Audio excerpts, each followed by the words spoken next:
السلام عليكم ورحمة الله وبركاته. إن الحمد لله نحمده ونستعينه ونستغفره ونعوذ بالله من شرور أنفسنا ومن سيئات أعمالنا. من يهده الله فلا مضل له ومن يضلل فلا هادي له، وأشهد أن لا إله إلا الله وحده لا شريك له، وأشهد أن محمدًا عبده ورسوله. أما بعد فإن خير الحديث كتاب الله، وخير الهدي هدي محمد صلى الله عليه وسلم، وشر الأمور محدثاتها، وكل محدثة بدعة، وكل بدعة ضلالة، وكل ضلالة في النار. أعوذ بالله السميع العليم من الشيطان الرجيم من همزه ونفخه ونفسه. وما كان ربك ليهلك القرى بظلم وأهلها مصلحون. آج کے اس عظیم الشان اجلاس کے صدر مولانا فضل الرحمان عمری صاحب، اسٹیج کی زینت بنے تمام ہی معزز علماء، ضلعی جمعیت الحدیث باعزات کے محترم ذمہ داران، شرکاء اجلاس اور پردہ نشین خواتین اسلام، مثالی معاشرے کے عنوان سے آج کی ہماری ایک کانفرنس منعقد ہوئی ہے. صبح سے اب تک ہم نے بڑے مفید خطابات سنے ہیں. مجھے بھی اسی موضوع سے متعلق ایک کڑی پر روشنی ڈالنی ہے. منتظمین اجلاس نے میرے لیے جو عنوان تجویز کیا ہے وہ عنوان ہے کہ مثالی معاشرے کے قیام کے بنیادی اصول.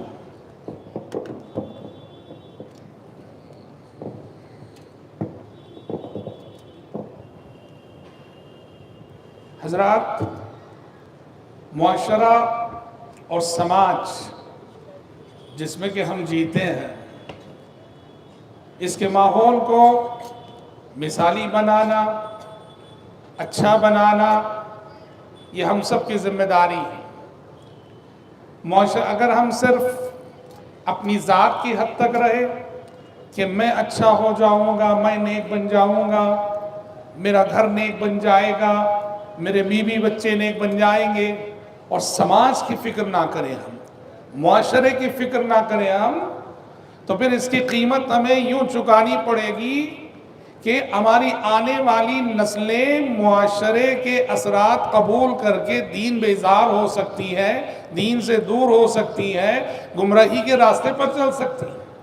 اس لیے ہر دیندار، دین پسند، دین سے محبت کرنے والے مسلمان کی یہ ذمہ داری بنتی ہے کہ وہ پورے سماج کو بدلنے کی کوشش کرے، پورے سماج کی اصلاح کی کوشش کرے، پورے سماج کی اصلاح کی تڑپ اس کے دل میں ہو، تاکہ آنے والی نسلوں کے ایمان، عقیدے اور اخلاق کی ضمانت ہم دے سکیں.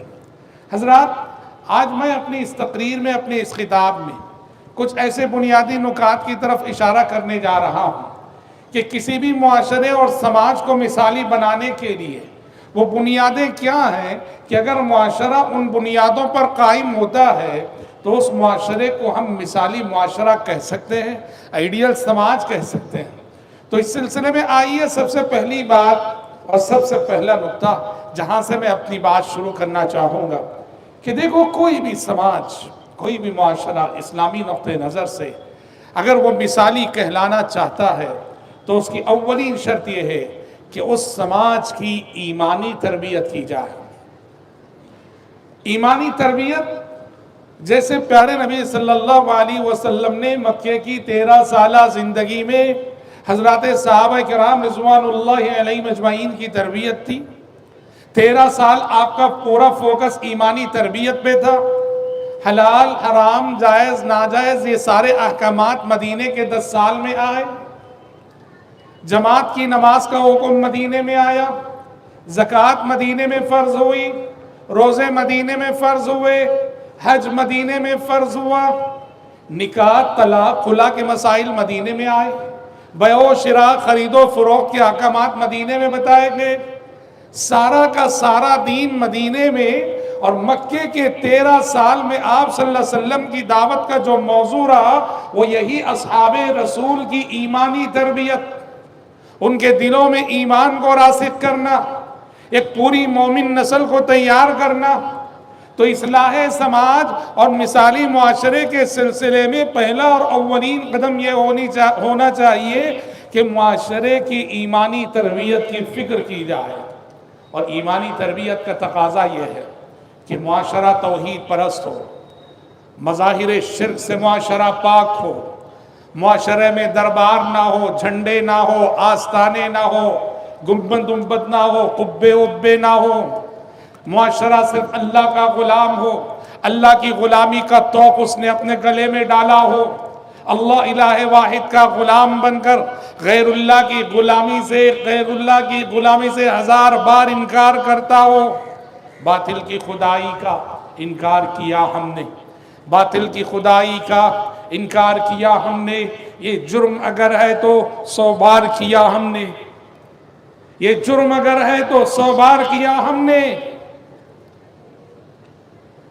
دوسرا تقاضا یہ ہے ایمانی تربیت کا کہ معاشرے کا پورا سرمایہ توکل ہو. معاشرے میں جادوگروں کے لیے کوئی جگہ نہ ہو، ساحروں کے لیے کوئی جگہ نہ ہو، نجومیوں کے لیے کوئی جگہ نہ ہو، کاہنوں کے لیے کوئی جگہ نہ ہو، شعبدہ بازوں کے لیے کوئی جگہ نہ ہو. یہ ایمان کے لٹیرے ہیں، یہ ایمان لوٹنے والے ہیں، یہ ایمان پہ ڈاکہ ڈالنے والے ہیں. ان کے فتنوں سے معاشرہ پاک ہو اور سماج کا پورا دار و مدار اللہ پر توکل ہو. وَعَلَى اللَّهِ فَتَوَكَّلُوا إِن كُنتُم مُؤْمِنِينَ. ہر معاملے میں اللہ پہ توکل کرو اگر واقعی تم مومن ہو. اور اس ایمانی تربیت کا تیسرا تقاضا یہ ہے کہ معاشرے کے ایک ایک فرد کی تربیت اللہ کے خوف کے سائے میں اس کی تربیت کی جائے. اللہ کی خوف کا احساس ایک ایک دل میں پیدا کیا جائے. معاشرے کا ہر فرد اللہ سے ڈرنے والا، معاشرے کا ہر مرد، معاشرے کی ہر عورت، معاشرے کا ہر بچہ، معاشرے کا ہر جوان اللہ سے ڈرنے والا ہو. سماج کے ایک ایک فرد کے ذہن میں یہ احساس ہو کہ ہم اللہ کی نگرانی میں ہیں، اللہ ہمیں دیکھ رہا ہے، اللہ ہمیں سن رہا ہے. اس احساس کے سائے میں سماج کی اور معاشرے کے ایک ایک فرد کی زندگی گزرتی ہو. عہد مدنی کا معاشرہ آپ دیکھیے، پیارے نبی صلی اللہ علیہ وسلم کے زمانے میں گناہ کہاں ہوا؟ ایک صاحب سے مدینے کے کنارے جہاں کوئی دیکھنے والا نہ تھا، انہیں کوئی دیکھنے والا نہ تھا، ایک گناہ ہو گیا، ایک غلطی ہو گئی. ہوا یہ کہ ایک عورت کے ساتھ کچھ غلط کام انہوں نے کر لیا. ہاں بڑی برائی تو نہ کی، بڑی برائی نہ کی، لیکن برائی کے جو مقدمات ہوتے ہیں وہ گناہ ان سے ہو گیا. کہاں گناہ ہوا؟ تنہائیوں میں ہوا جہاں کوئی دیکھنے والا نہ تھا. وہ صاحب سیدھے مسجد نبوی آتے ہیں اور آ کر نبی کریم صلی اللہ علیہ وسلم سے عرض کرتے ہیں، یا رسول اللہ انی عالجت امرأة فی اقصى المدینہ وانی اصبت منها ما دون ان امسها. اے اللہ کے نبی، مدینے کے کنارے تنہائیوں میں آج مجھ سے ایک گناہ ہو گیا ہے، غلطی ہو گئی ہے، بے چین ہو، تڑپ رہا ہوں، مجھے پاک کر دیجئے نا اس گناہ کے دبے سے. میں جس سزا کا مستحق ہوں وہ سزا دے دیجئے اور مجھے پاک کر دیجئے. نبی کریم صلی اللہ علیہ وسلم کے سامنے وہ اقرار کر رہے ہیں. اتنے میں ظہر کی نماز کا وقت ہو گیا. آپ صلی اللہ علیہ وسلم نے اذان دینے کا حکم دیا. اذان ہوئی، نماز پڑھائی اور نماز ختم ہوئی. پھر سے اٹھ کھڑے ہوئے، پوری جماعت کے سامنے کہا، اے اللہ کے نبی، میں نے گناہ کیا ہے، مجھے سزا دے دیجئے، سزا دے کر گناہ کے اس دھبے سے پاک کر دیجئے. غور کیجئے نا، گناہ کہاں ہوا ہے؟ گناہ تنہائیوں میں ہوا ہے. کسی نے دیکھا ہے کیا؟ کسی نے نہیں دیکھا ہے. کسی نے ان کو یہاں بلایا کیا؟ کسی نے نہیں بلایا ہے. پھر کیوں آئے ہیں؟ ایمان، اللہ کا خوف، آخرت کی جواب دہی کا احساس. کوئی دیکھا نہیں ہے لیکن ان کا جو ایمان ہے کہ آخرت کے میں اللہ کے سامنے کھڑے ہونا ہے، زندگی کے ایک ایک عمل کا جواب ہمیں دینا ہے، یہ احساس انہیں تڑپا رہا تھا۔ انسان سے غلطی ہو گئی، اب چاہ رہے تھے کہ کسی بھی قیمت سزا پا کر اس غلطی کے دھبے سے، گناہ سے پاک ہو جائیں۔ پیارے نبی صلی اللہ علیہ وسلم نے دیکھا سزا کس لیے دی جاتی ہے؟ تاکہ ندامت پیدا ہو مجرم کے اندر۔ پیارے نبی نے دیکھا کہ سزا دیے بغیر ہی یہ ندامت پیدا ہو چکی ہے۔ اس سے بڑی بات کیا ہے؟ وہ اپنی عزت کا بھی نہیں سوچ رہے، پوری جماعت کے سامنے کھڑے ہو کے اقرار کر رہے ہیں، اعتراف کر رہے ہیں، کہہ رہے ہیں مجھ سے گناہ ہو گیا، سزا دے دیجئے مجھے۔ یہ نہیں سوچا لوگ کیا بولیں گے، میں بدنام ہو جاؤں گا، میری عزت چلی جائے گی، ذلیل ہو جاؤں گا۔ انہیں ذلیل ہونا منظور تھا، لیکن اللہ کا خوف ستائے جا رہا تھا، اللہ کا خوف تڑپائے جا رہا تھا۔ تو حضرات، سماج کی جب ایمانی تربیت ہو جاتی ہے نا، ایسے سماج میں کسی محکمہ تحقیق کی ضرورت نہیں ہوتی۔ وہاں مجرم خود آگے بڑھ کے اقرار کرتا ہے کہ میں مجرم ہوں، مجھ سے جرم ہوا ہے۔ وہاں تحقیق کے لیے کوئی کمیٹی بٹھانے کی ضرورت نہیں ہوتی۔ وہاں ایمان اسے آمادہ کرتا ہے، ایمان اسے کہتا ہے کہ جو گناہ تم سے ہوا ہے اس کا اقرار کرو، اعتراف کرو۔ تو حضرات، یہ پہلا نقطہ ہے، یہ پہلا قدم ہے۔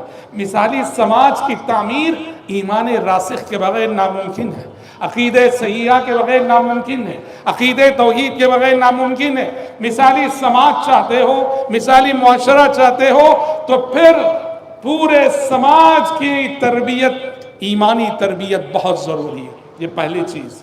ایمانی تربیت کے بعد بھائیوں، دوسرا قدم، کسی بھی سماج اور معاشرے کو مثالی بنانے کے لیے معاشرے کی اخلاقی تربیت، معاشرے کی اخلاقی تربیت۔ ایمان کے بعد اخلاق کا درجہ آتا ہے۔ سماج تبھی مثالی کہلائے گا جب ایمان اور عقیدے کے بعد اخلاق کا عنصر بھی اس کے اندر پایا جاتا ہو۔ اور جب ہم اخلاق کی تربیت کی بات کریں نا، تو اس کے کئی پہلو سامنے آتے ہیں ہمارے۔ اس میں سب سے پہلے معاشرے کی اخلاقی تربیت کا پہلا تقاضا یہ ہے کہ پورے سماج میں مساوات کو عام کیا جائے۔ مساوات اور برابری کی وہ تعلیم جو نبی کریم صلی اللہ علیہ وسلم نے ان الفاظ میں دی: لا فضل لعربی علی عجمی ولا لعجمی علی عربی ولا لأحمر على اسود ولا لأسود على احمر کلکم من آدم وآدم من تراب۔ آپ نے کہا لوگوں، کسی عربی کو عجمی پر کوئی فضیلت نہیں، کسی عجمی کو عربی پر کوئی فضیلت نہیں، کسی کالے کو گورے پر کوئی فضیلت نہیں، کسی گورے کو کالے پر کوئی فضیلت نہیں۔ کلکم من آدم، تمہاری ایک ہی پہچان ہے کہ تم آدم کے بچے ہو، آدم کی اولاد ہو۔ وآدم من تراب، اور آدم مٹی سے ڈرے۔ تم کالے ہو تو بھی آدم کی اولاد ہو، تم گورے ہو تو بھی آدم کی اولاد ہو، تم امیر ہو تو بھی آدم کی اولاد ہو، تم غریب ہو تو بھی آدم کی اولاد ہو، تم عربی ہو تو بھی آدم کی اولاد ہو، تم عجمی ہو تو بھی آدم کی اولاد ہو، تم صحت مند ہو تو بھی آدم کی اولاد ہو، تم بیمار ہو تو بھی آدم کی اولاد ہو، تم معذور ہو تو بھی آدم کی اولاد ہو، تم لنگڑے ہو تو بھی آدم کی اولاد ہو، تم اندھے، کلکم من آدم۔ کوئی کسی کو کسی پر کوئی فوقیت نہیں، کوئی فضیلت نہیں، تمہاری بس ایک ہی پہچان ہے کہ تم سب آدم کے بیٹے ہو، اور آدم مٹی سے بنے ہیں، اور مٹی کی صفت ہے دبنا۔ تو آدم کی اولاد ہونے کا تقاضا ہے کہ عاجزی پیدا کرو اپنے اندر، انکساری پیدا کرو اپنے اندر۔ حضرات، سماج میں یہ مساوات اور برابری کا سبق جب تک نہیں پڑھایا جائے گا سماج کو، اس سماج کو مثالی نہیں کہا جا سکتا۔ غور کیجئے، محمد عربی صلی اللہ علیہ وسلم کی مجلسوں میں، آپ صلی اللہ علیہ وسلم کے اصحاب، آپ کے ارد گرد رہنے والوں میں، آپ کی مجلس میں رہنے والوں میں، جہاں ابو بکر صدیق، عمر فاروق، عثمان غنی رضی اللہ عنہم جیسے امیر صحابہ تھے، وہیں آپ کے ارد گرد رہنے والوں میں بلال حبشی، صہیب رومی جیسے غلام بھی، غریب صحابہ بھی، نادار صحابہ بھی، آپ کی مجلس میں کوئی امتیاز نہ تھا۔ سماج میں مساوات کا تصور رکھنا بہت ضروری ہے بھائیوں۔ اگر آپ چاہتے ہیں کہ آپ کا سماج مثالی سماج کہلائے، ہر شخص کی عزت کرو، صرف امیر کی عزت کرو گے، صرف سیاستدانوں کی عزت کرو گے، صرف مالداروں کی عزت کرو گے، صرف بنگلے والوں کی عزت کرو گے، صرف گاڑی والوں کی عزت کرو گے، تو پھر تم اچھے مسلمان نہیں کہلا سکتے۔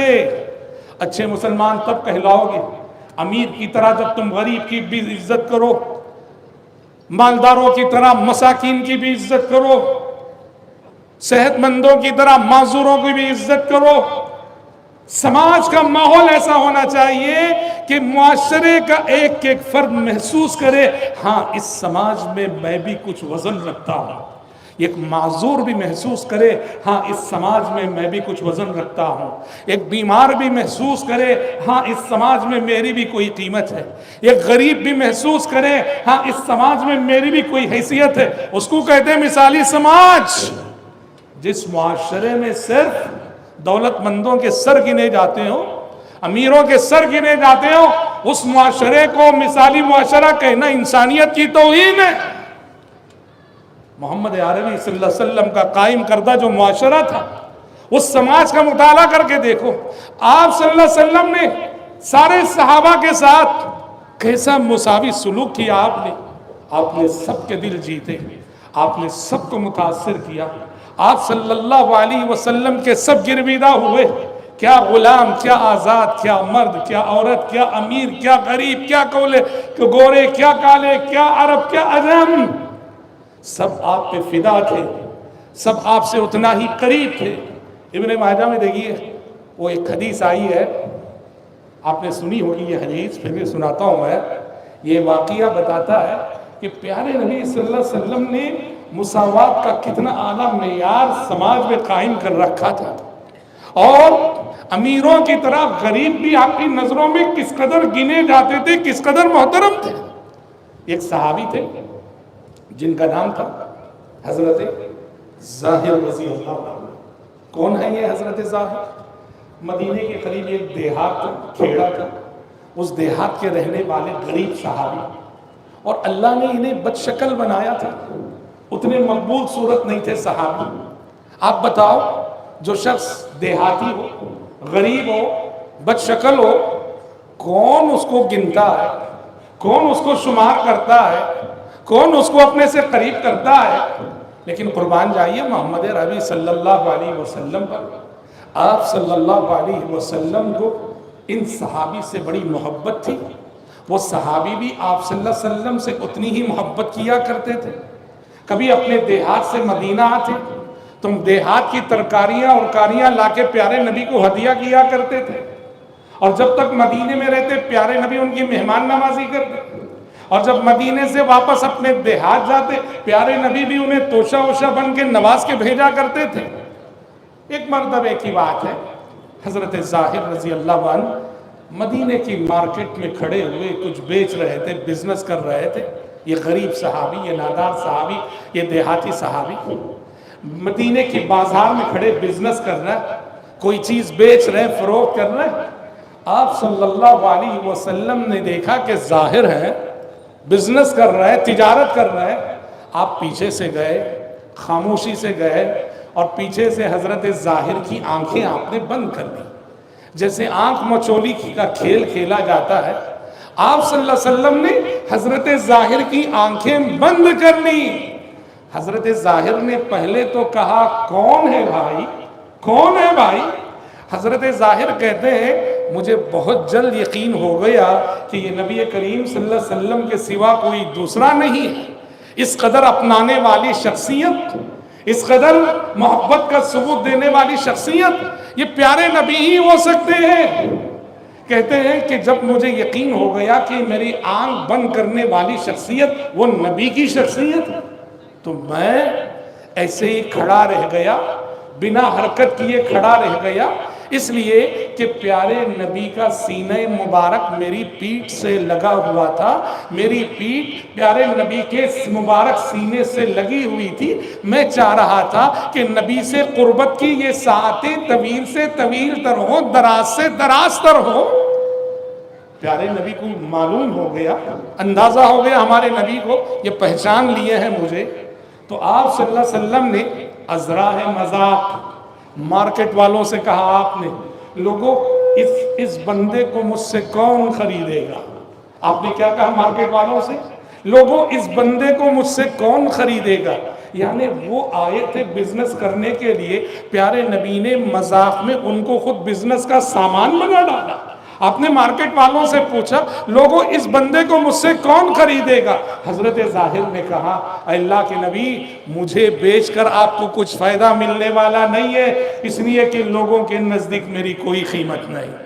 مجھے بیچ کر آپ کو کوئی فائدہ ملنے والا نہیں کہ لوگوں کے نزدیک میری کوئی قیمت نہیں۔ پیارے نبی نے انہیں فوراً جواب دیا اللہ کے بندے، لوگوں کے نزدیک تمہاری قیمت ہو نہ ہو، اللہ کی نظروں میں تم بڑے قیمت ہو، اللہ کے نزدیک تم بڑی قیمتی ہو۔ اللہ کے پاس بندوں کے درجات شکل و صورت سے متعین نہیں ہوتے، مال و دولت سے متعین نہیں ہوتے، حسب و نسب سے متعین نہیں ہوتے، خاندانی شرف سے متعین نہیں ہوتے۔ بندوں کے مراتب اور درجات کا تعین اللہ کے پاس دلوں کے تقوی کی بنیاد پر ہوتا ہے۔ اسی لیے آپ نے کہا کہ ظاہر دنیا والوں کی نظروں میں تمہاری قیمت ہو نہ ہو، اللہ کی نظروں میں اللہ کے بندے تم بڑے قیمتی۔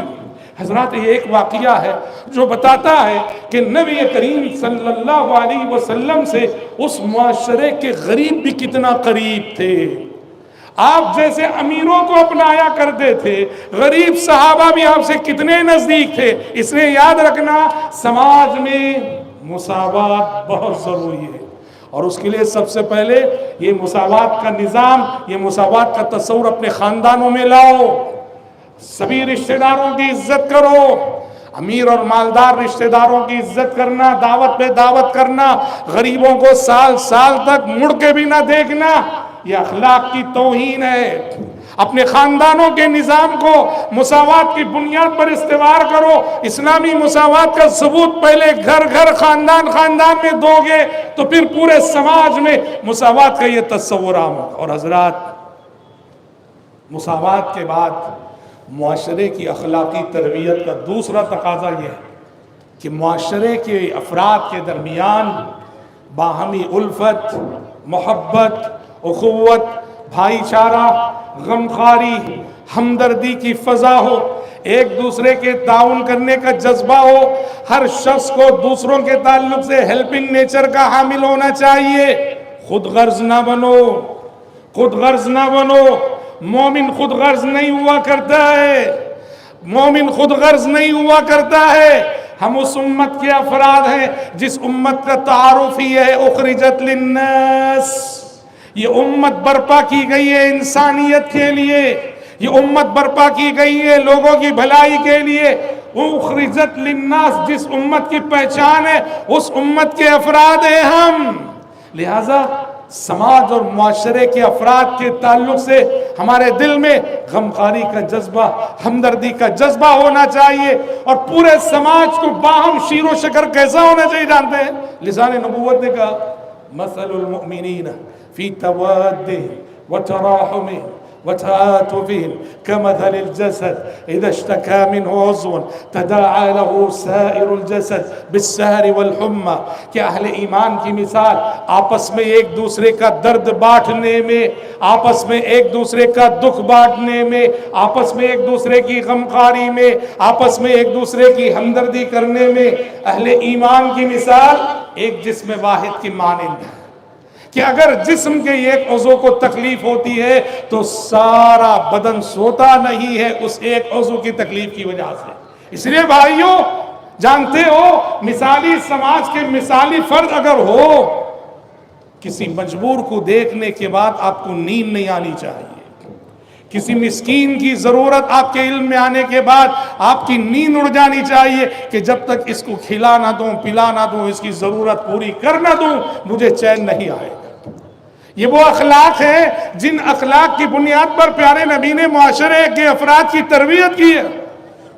مائی عائشہ صدیقہ رضی اللہ عنہ، یہ حدیث بھی بڑی مشہور حدیث ہے لیکن واقعی بڑا سبق رکھتی ہے حدیث۔ مائی عائشہ صدیقہ رضی اللہ عنہ فرماتی ہیں ایک مرتبہ ایک غریب عورت آئی، اپنی 2 بیٹیوں کو لے کر، 2 بچیوں کو لے کر آئی۔ وہ خود بھوکی تھی، دونوں بچیاں اس کی بھوکی تھی۔ آ کے اس نے مجھ سے کہا کہ مائی ہم بھوکے ہیں، کھانے کے لیے کچھ دے دو۔ مائی عائشہ صدیقہ رضی اللہ عنہا فرماتی ہیں میں نے گھر میں تلاش کیا، تلاش بسیار کے بعد پورے گھر میں صرف 3 کھجوریں ملی۔ یہ ہمارے نبی کے گھر کی صورتحال ہے۔ آج کا غریب سے غریب جھونپڑی میں جاؤ کتنا کچھ اسٹور کر کے رکھتا ہے۔ جس نبی سے آسمان سے آنے والی وحی کہتی تھی کہ آپ چاہیں تو احد پہاڑ سونے کا بنا دیں آپ کے لیے، اور اس نبی کی ناداری کا یہ عالم کہ گھر میں تلاش کرنے کے بعد مشکل سے 3 کھجوریں ملتی ہیں۔ 3 کھجوریں ملی۔ حضرت عائشہ فرماتی ہے رضی اللہ عنہ میں نے وہ 3 کھجوریں اس غریب ماں کے حوالے کر دیں۔ اس غریب ماں نے 2 کھجوریں اپنی دونوں بچیوں کو دے دیں جو بھوکی تھیں، 1 کھجور اپنے لیے رکھ لیا۔ دونوں بچیاں اپنے اپنے حصے کی کھجور کھا چکی، اور جب ماں اپنے حصے کی کھجور کھانے کے لیے اس نے کھجور کو منہ میں رکھا، بچیوں نے کہا کہ ماں وہ بھی ہمیں دے دے۔ بچیوں نے جیسے ہی وہ کھجور مانگی، ماں تو ماں ہوتی ہے، بچوں کا پیٹ بھر جائے تو وہ بھوکی رہ کر بھی اس کا پیٹ بھر جاتا ہے۔ لقمہ کھجور جسے لقمہ بنا چکی تھی اسے منہ سے نکالا، 2 ٹکڑے کیے، آدھی کھجور اس بچی کو، آدھی کھجور اس بچی کو، اور خود بھوکی رہ گئی۔ مائی عائشہ صدیقہ رضی اللہ عنہ یہ جذباتی منظر دیکھ کر بہت دکھی ہوئی، متاثر ہوئی۔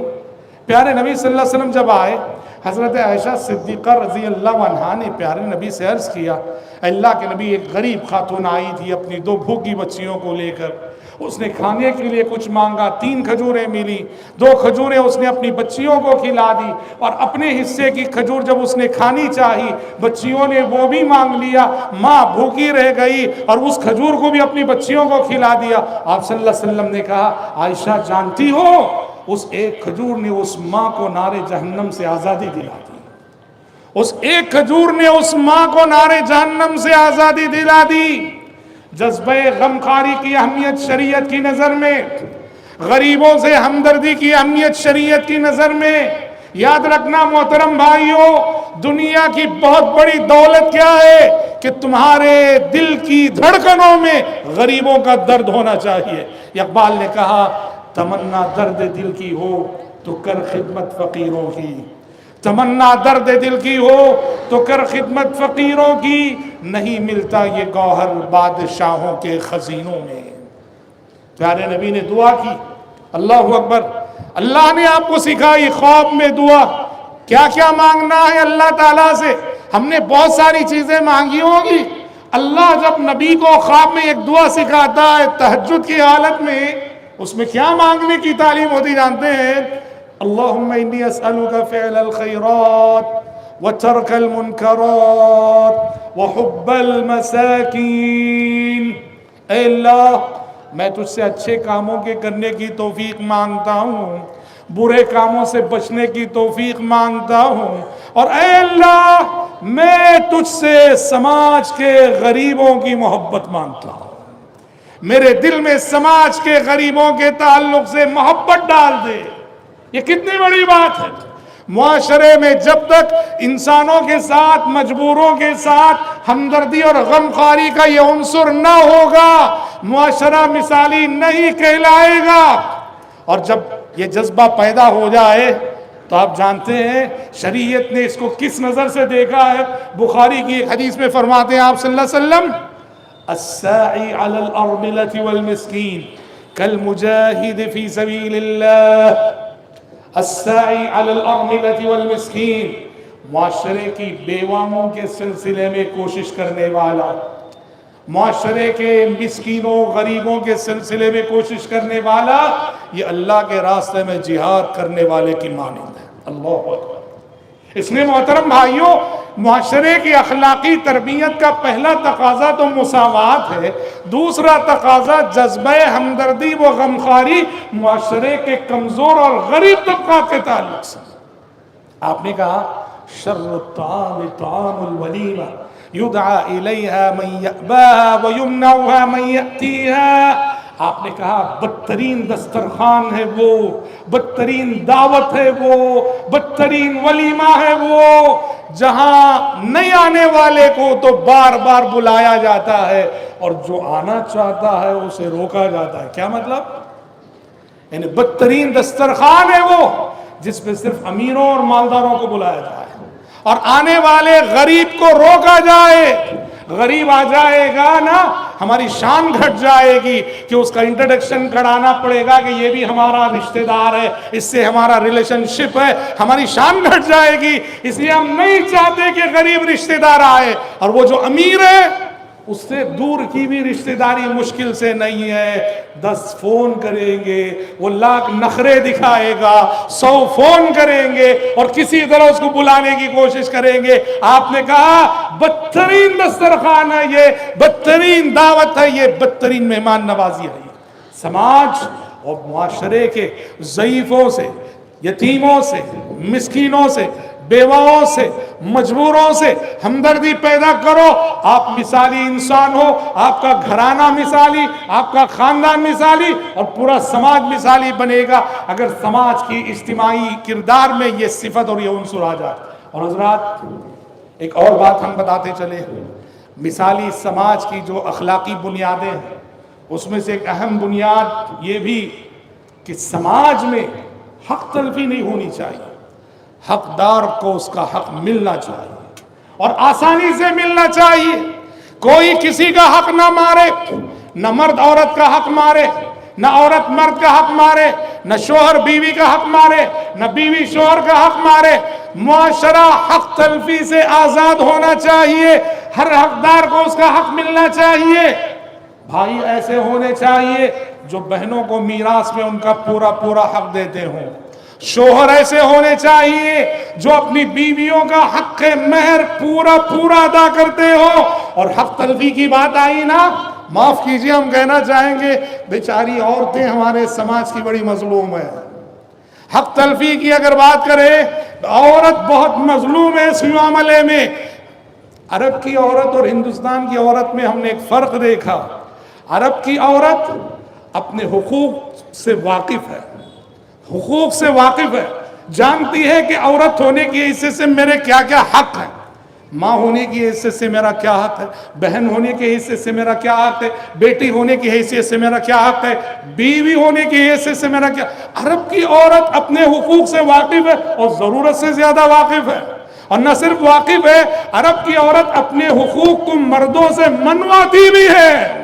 اور بیچاری ہمارے ملک کی عورت حقوق منوانا تو کجا, اپنے حقوق سے واقف بھی نہیں. یہاں کی عورتیں بنیادی حق جسے حق مہر کہا جاتا ہے, کتنے لوگ ہیں شادی میں لکھوا دیا, انتقال بستر مرد پہ پہنچ گئے اور آج تک بیوی کا حق مہر نہیں دیا.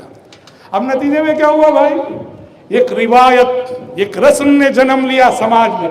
کیا ہے کہ شوہر کا انتقال ہو گیا اور شوہر نے مہر نہیں دیا, تو لہٰذا ایک نئی رسم نے جنم لیا جسے کیا کہا جاتا ہے, مہر بخشوانے کی وہ رسم. کہ جب شوہر کا انتقال ہو جاتا ہے نا, شوہر نے مہر نہیں دیا ہے, تو کیا کرتے ہیں, شوہر کو جب غسل دے دیا جاتا ہے, اس کا جنازہ اٹھنے سے قبل بیوی کو پکڑ کے لایا جاتا ہے اور اسے شوہر کی لاش کے سامنے کھڑے ہو کے یہ کہنا پڑتا ہے کہ آپ نے مجھے جو شادی کے موقع پہ مہر لکھا تھا دیا نہیں ہے, آج میں وہ مہر معاف کر رہی ہوں, معاف کر کے آپ کو اللہ کے حوالے کر رہی. کیسی ظالمانہ روایت ہے یہ, کیسی ظالمانہ رسم ہے یہ. بیچاری پہلے ہی سے شوہر کی وفات کے صدمے سے دو چار ہے, اسے شادی کے دن کی یاد دلاتے ہو, اسے شادی کے دن کی یاد دلاتے ہو. اتنی بھی حساسیت ہمارے اندر نہیں کیا. ہاں, مہر بخشوانا اشوانا یہ کوئی رسم اسلام میں نہیں. ہاں, صحیح طریقہ کیا ہے, اگر واقعی کسی شوہر کا انتقال ہو گیا اور اس نے مہر نہیں دیا ہے تو صحیح طریقہ کیا ہے, شوہر کی تدفین کے بعد اس کے مال وراثت میں سب سے پہلے مہر ادا کیا جائے گا. سمجھ رہے ہیں, بخشوانا خشوانا کچھ نہیں. شوہر کے مال وراثت میں سب سے پہلے بیوی کا جو مہر تھا وہ ادا کیا جائے گا. مہر ادا کرنے کے بعد جو مال بچتا ہے وہ باقی وارثین میں تقسیم ہوگا اور اس میں بھی بیوی کو بیوی کے حصے سے اس کا حصہ پھر ملے گا دوبارہ. یہ ہونا چاہیے تو سماج اسے کہتے ہیں، مثالی معاشرہ اسے کہتے ہیں جہاں حقدار کو اس کا حق دیا جائے، حق نہ مارا جائے، حق تلفی نہ کی جائے۔ اور حضرات، جب اخلاقی تربیت کی ہم بات کر رہے ہیں تو معاشرے کی اخلاقی تربیت کا موضوع اس وقت تک ادھورا ہے جب تک کہ ہم اس پہلو سے بھی گفتگو نہ کر لیں کہ مثالی سماج اور مثالی معاشرے کے لیے ضروری ہے کہ وہ پاکیزہ ماحول رکھتا ہو۔ بے حیائی، برہنگی، عریانیت، ننگا پن، موسیقی، میوزک، ڈانس، فحش گانے، فحش اشعار، یہ سب معاشرے میں نہیں ہونے چاہیے۔ عورت، مثالی معاشرہ وہ ہے جہاں کی عورت گھر کے اندر رہ کر اپنا رول ادا کرتی ہو۔ وَقَرْنَ فِي بُيُوتِكُنَّ وَلَا تَبَرَّجْنَ تَبَرُّجَ الْجَاهِلِيَّةِ الْأُولَىٰ، عورت سے کہا گیا تمہارا اصل میدان کارزار تمہارا گھر ہے۔ عورت اپنے گھر میں رہ کر وہ کارنامے انجام دیتی ہے جو کارنامے بڑے بڑے مرد کارزار حیات میں انجام نہیں دے سکتے۔ عورت کا کردار غیر معمولی کردار ہے، وہ بنیاد کا وہ پتھر ہے جو دکھنے میں نہیں آتا ہے، وہ کردار عورت ادا کرتی ہے۔ معاشرے کی عورت کو، مثالی معاشرہ وہ ہے جہاں کی عورت بے پردہ نہ نکلے، بے حجاب نہ نکلے، جس کی حیا محفوظ ہو، جس کی شرم محفوظ ہو، جس کی غیرت محفوظ ہو۔ معاشرے میں اخلاقی برائیاں تب پھیلتی ہیں جب عورت بے حیا، بے پردہ، بے حجاب ہو کے نکلتی ہے۔ اس لیے آپ قرآن میں ملاحظہ کیجئے، قرآن جہاں بھی صفات کا تذکرہ کرتا ہے پہلے مرد کو لاتا ہے بعد میں عورت کو، پہلے مرد بعد میں عورت۔ لیکن جب زنا کی بات آئی نا، جب زنا کی بات آئی پہلے عورت کا ذکر کیا بعد میں مرد کا ذکر کیا۔ الزانیۃ والزانی فاجلدوا کل واحد منہما مئۃ جلدہ، مرد سے پہلے عورت کا ذکر کر کے قرآن یہ بتانا چاہتا ہے معاشرے اور سماج میں عریانیت، برہنگی اور زنا کے پھیلاؤ کا سبب عورت بنتی ہے۔ جب وہ بے حجاب ہو کر نکلے، بے غیرت ہو کر نکلے، بے شرم ہو کر نکلے، بن سور کر نکلے، خوشبو لگا کر نکلے اور پھول لگا کر نکلے، پاؤڈر لگا کر نکلے، کیا مطلب ہے؟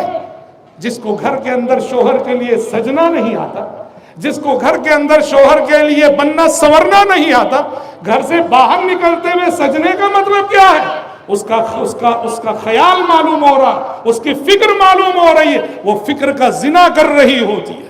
اسی لیے مثالی سماج وہ ہے جہاں کی عورت با حیا، با پردہ، با غیرت اور با ضمیر اور با حجاب ہوا کرتی ہے۔ اسلام نے اس سلسلے میں کتنا حساس مزاج دیا جانتے ہیں آپ؟ اسلام کہتا ہے کہ اللہ اکبر، اجنبی مردوں کی مجلس میں کسی اجنبی عورت کا تذکرہ بھی نہیں ہونا چاہیے۔ اجنبی مرد ہے، کیا ضرورت ہے کہ کسی زینب کے بارے میں، کسی فاطمہ کے بارے میں، کسی عائشہ کے بارے میں بیٹھ کے گفتگو کرے؟ یہ بے شرمی ہے، یہ بے حیائی ہے، یہ بے غیرتی ہے۔ عہد نبوت میں ایک واقعہ ہوا۔ واقعہ کیا ہوا؟ ایک تھا مخنث مرد اور عورت سے ہٹ کر جو تیسری صنف ہوتی ہے، جسے ہماری ساؤتھ کی زبان میں بڑا خراب لفظ ہے، ہجڑا بولتے ہیں۔ ایک مخنث تھا اللہ کے نبی کے زمانے میں۔ اب چونکہ مخنث تھا، آتا جاتا تھا، عورتوں میں بھی آتا تھا۔ ایک دن کیا ہوا، پیارے نبی کی زوجہ ام سلمہ رضی اللہ عنہ، ام سلمہ رضی اللہ عنہ کے حجرے میں ام سلمہ کے بھائی موجود ہیں عبداللہ بن ابی امیہ، ان کے ساتھ یہ مخنث بھی موجود ہے۔ پیارے نبی گھر میں داخل ہوئے تو آپ صلی اللہ علیہ وسلم نے اس مخنث کی گفتگو سن لی۔ کیا بول رہا تھا یہ مخنث؟ ام سلمہ کے بھائی سے کہہ رہا تھا، یا عبداللہ ان فتح اللہ علیکم الطائف فعلیک بابنت غیلان فإنها تقبل ب4 وتدبر ب8۔ کہا کہ اے عبداللہ سن، کل اگر طائف فتح ہو جائے نا تو طائف میں ایک عورت ہے، غیلان کی بیٹی ہے، وہ اتنی موٹی ہے، ایسی ہے ویسی ہے، آتی ہے تو 4 شکنیں پڑتی ہیں، جاتی ہے تو 8 شکنیں پڑتی ہے، اس کو حاصل کرنے کی کوشش کرو۔ نعوذ باللہ، یعنی پیارے نبی نے دیکھا یہ مخنث ایک مرد کے سامنے ایک اجنبی عورت کے مواصفات اور اس کی صفات کا ذکر کر رہا ہے، وہ ایسی ہے اور ابھار رہا ہے کہ طائف فتح ہو تو اس کو پانے کی کوشش کرنا۔ پیارے نبی کو اتنا غصہ آیا اللہ اکبر، کہ اس دن سے آپ نے منع کر دیا کہ یہ شخص جہاں عورتیں ہوں وہاں آج سے اس کا داخلہ منع ہے، داخل نہیں ہو سکتا۔ اتنا ہی نہیں، آپ نے کہا ایسے لوگ جو عورتوں کو غور سے دیکھتے ہیں اور مردوں کے سامنے ذکر کرتے ہیں یہ ایسی ہے، یہ سماج میں رہنے کے قابل نہیں ہے، یہ سڑی ہوئی ذہنیت کے لوگ ہیں۔ آپ نے کیا کیا جانتے ہیں؟ نبی رحمت نے کیا سزا دی اس کو؟ کہا کہ تم مدینے میں رہنے کے لائق نہیں، نکل جاؤ مدینے سے باہر، نکل جاؤ مدینے سے باہر۔ آپ نے اس کو شہر بدر کیا، شہر سے باہر نکالا، مدینے کے باہر ایک دیہات میں رہتا تھا۔ راوی حدیث کہتے ہیں ہفتے میں ایک دن مدینے میں آتا تھا، بھیک مانگ کے ہفتے بھر کی غذا جمع کر کے بھاگ جاتا تھا۔ نبی رحمت صلی اللہ علیہ وسلم جو نبی رحمت ہے، اتنی سخت سزا آپ نے دی، کیوں؟ شہر بدر کیا آپ نے، کیونکہ اتنی گھناؤنی حرکت ہے، گھٹیا حرکت ہے کہ اجنبی عورت کو دیکھنا اور اجنبی مردوں کے سامنے تذکرہ کرنا۔ آج یہ بہت بڑا چیلنج ہے ہمارے آگے، آپ کے آگے۔ محترم بھائیوں، آج زمانے کی آنکھوں میں حیا نہ رہی، آج اپنی غیرت کی حفاظت کرنا بہت بڑا مسئلہ ہے۔ معاف کیجئے، اکثر مرد بے غیرت ہیں، اس جملے پر مجھے معاف کیجئے، اکثر مرد بے غیرت ہیں۔ بے پردہ کل جو آئی نظر چند بیویاں، اکبر زمین میں غیرت قومی سے گڑ گیا، پوچھا جو ان سے آپ کا پردہ وہ کیا ہوا، کہنے لگی کہ عقل پہ مردوں کی پڑ گیا۔ اکبر الہ آبادی کا بہت مشہور رباعی ہے ان کی۔ کیوں؟ جو عورتیں بے حیا بے حجاب جاتی ہیں، وہ اس بات کی دلیل ہے کہ اگر اس کا کوئی بھائی ہے تو بھائی بے غیرت ہے، بے شرم ہے، اگر اس کا کوئی شوہر ہے تو شوہر بے غیرت ہے، بے شرم ہے، اگر اس کا کوئی باپ ہے تو باپ بے غیرت ہے، بے شرم ہے۔ سمجھ رہے؟ عورت بے حجاب ہو گئی، بے حیا ہو گئی، بے پردہ ہو گئی، اور معاف کیجئے ایک جنسی حیوان بنا کے رکھ دیا سماج۔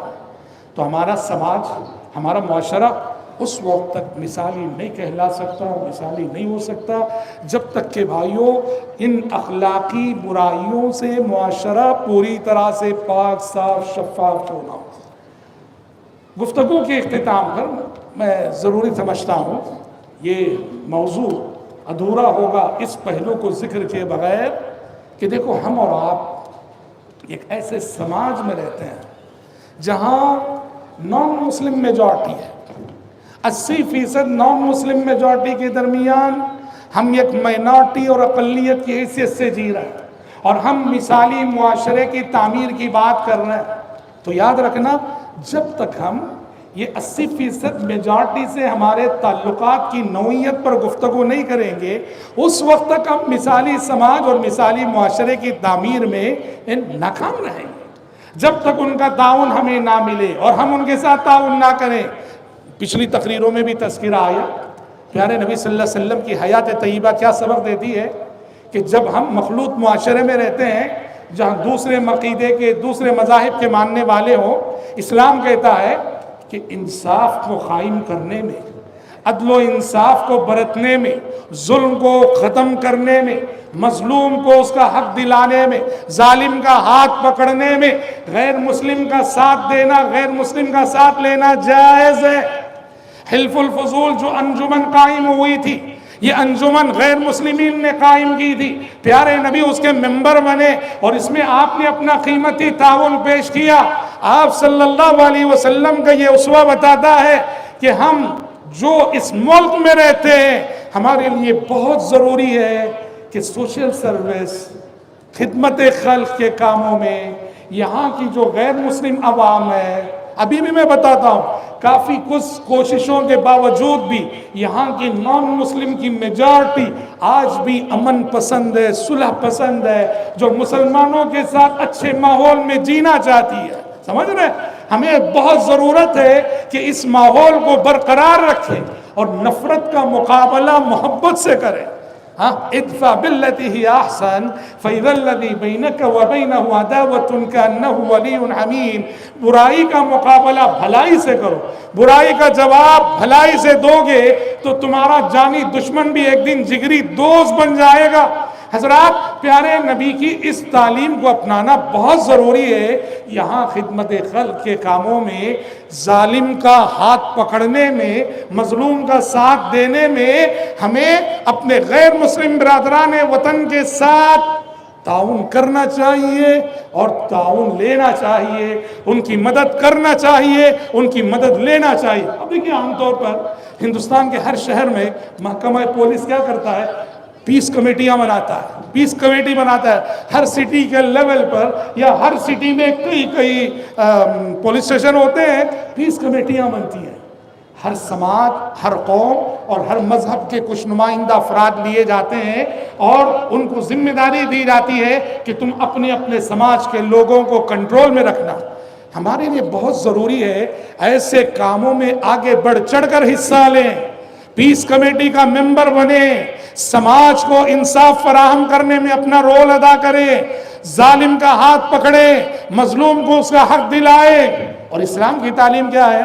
جب ظالم اور مظلوم کی بات آ جاتی ہے نا، ظالم اور مظلوم کی جب بات آتی ہے، اسلام کیا کہتا ہے معلوم؟